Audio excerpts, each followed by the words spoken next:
वाहतूक पोलिसांची हुज्जत, एकावर गुन्हा दाखल। एका वाहन चालकाने नो एंट्रीमध्ये जाण्याचा हट्ट धरून वाहतूक पोलिसांची हुज्जत घातली। ही घटना रविवारी दिनांक 3 ऑगस्ट 2025 रोजी सकाळी 10:30 वाजण्याच्या सुमारास माणिक चौक चाकण येथे घडली।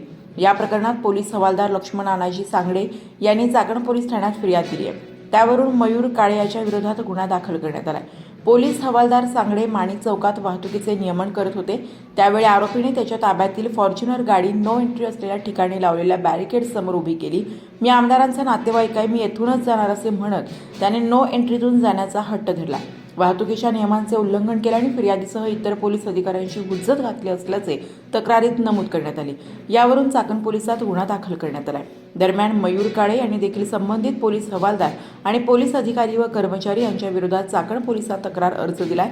अत्यंत आक्षेपार्ह व शिवराळ विधान काही अधिकारी व कर्मचारी यांनी केल्याचे तक्रार अर्जात नमूद करण्यात आले आहे। विशेष म्हणजे यातील तक्रारदार पोलीस हवालदार यांचा देखील एक व्हिडिओ समोर आला असून तक्रार देण्यासाठी आपल्यावर कसा दबाव आणण्यात आला याचे वास्तव त्यातून समोर आल्याची चर्चा आहे।